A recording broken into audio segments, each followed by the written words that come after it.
Hey there, guys. All right, today we are back with some more History Matters. And this time we're talking about a question that, well, we already know the answer to. Did ancient Rome and China know about each other? A short animated documentary. I think, watched videos that cover this topic before, but I'm curious what they're going to cover in 3 minutes. Before we dive in, make sure you go and check out the links in the description box below. I would love if you join the Discord and follow me over at Twitch. And please do go check out the gaming channel here on YouTube, where I upload old streams and dumb clips. Okay. Now, we know that they knew each other. But what I'm curious about is, are they going to, because I can't remember how confirmed it was, or if it's a widely accepted theory that there was a Roman legion that somehow ended up over here or something like that. Um, or so like I can't remember it too well. I can't remember that story, but I know we've heard something like that. But yeah, they knew each other. Silk Road kind of vibe, right? But yeah, let's go ahead and hear what exactly History Matters is going to mention in these 3 minutes. During the 2nd century AD, the known world, sorry Americas, was Mm. flanked by two great empires. To the west sat the Roman Empire, and to Okay, so the state.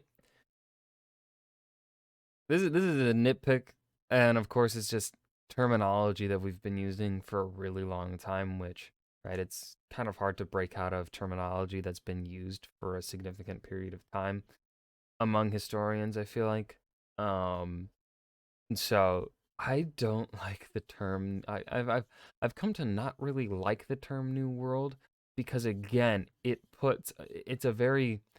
not necessarily Eurocentric. It's Afro-Eurasia centric, right? Because I don't think Australia was known at this time.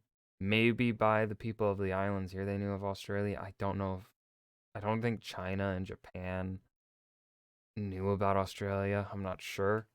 Um, but right to say New World kind of, is just putting the civilizations that live in North and South America just off to the side, like kind of a little bit that like their histories of this from this time period don't really matter is kind of the it's not the intent. That is not History Matters intent. I want to make that clear. I know History Matters is not intending that.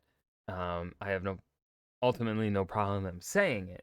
It's just my own personal belief as nowadays with that uh term when we talk about the world before um really before Christopher Columbus uh um when colonialism started in the Americas.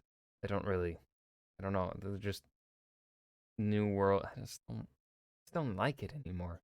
This is a new development. Like probably really new development. So but also like what other words to use? Don't know. This is just me being a bit nitpicky here and just talking about something that have a I don't quite like. I just don't quite like that word anymore. the east lay the Han dynasty. Both of these powers sat at the end of the Silk Road trade route, which saw goods move mostly from China to Rome across continents. And both of these empires had a great deal in common. They were geographically large, they were run by emperors, they had professional armies, and they were plagued by their barbarian neighbours. This obviously raises the question, what did these two know about each other? Surely Rome and China had some idea of each other's existence and maintained some sort of contact. So first of all, both the Roman Empire and Han China were aware of each other and both knew that the other was a great empire. The Okay. Chinese mostly knew Rome as Dakin, which means Great China, implying that China saw Rome as its equal on the other side of the world. Oh, that's And the wholesome. Romans knew China by the name Serica, and much like how they saw everyone else, they saw them as utterly inferior. Oh. The most obvious contact they kept with each other was via trade, through India, the Persian Empire. Rome, come on. You don't gotta be so fucking negative, man. The China's over here with a wholesome like, you're our equals. Rome's like, gross. Come on. Empire via the northern trade routes across the Black Sea. That's not to say it was all one way though. The Chinese imported a great deal from Rome, most notably glass. The Chinese court was stuffed with Roman luxury goods, and it was a mark of extreme wealth to own Roman glassware. And this is actually one of the reasons that the Roman Empire was often referred to as the treasure country by Chinese bureaucrats. As for the Roman idea of China, well, it was much less flattering. Partly due to Roman ideals surrounding Stoicism, the import of luxuries like silk and precious stones were seen as immoral and decadent. And given the Roman dislike for running a trade deficit, China was seen as a hostile empire even if it was a world away. And in fact, many Romans believed that it was Rome's fate to one day conquer China. Anyway, beyond economic ties, how did Rome and China interact? Of the two great empires, China was the first to attempt to establish formal diplomatic contact, and this was when a man called Gan Ying was tasked with travelling to Rome. Now, he never actually got there, partially because it took years of travel time, and also because his travels took him through the Persian Empire, and the Persians told him how he would likely never return home if he attempted to reach Rome. As a result, he turned back, and the Persians gave a sigh of relief since they didn't want China and Rome to become friends. After Ying, the Han reported that an ambassador of King Andan, which is likely either Antoninus Pius or Marcus Aurelius Antoninus, arrived in China in 166 AD.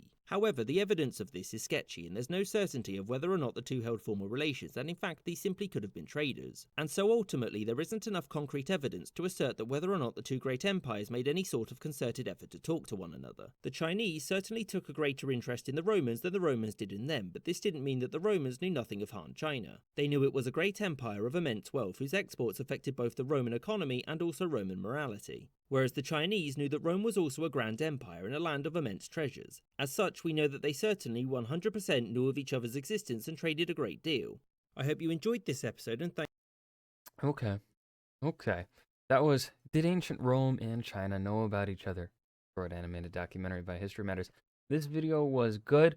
They did fit in a good bit of a really good amount of context within 2 minutes and 42 seconds in terms of answering this question and going beyond it and kind of talking about not just did they know about each other, but how well did they know each other, right?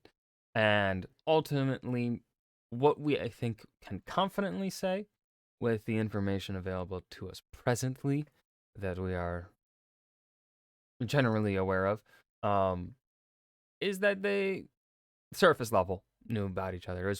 I personally, I don't think there was anything formal that happened. It was probably just merchants.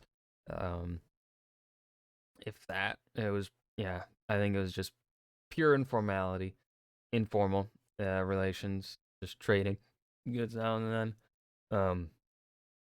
Merchants going through the Silk Road and stuff. I don't think there was really anything deeper than that between the two.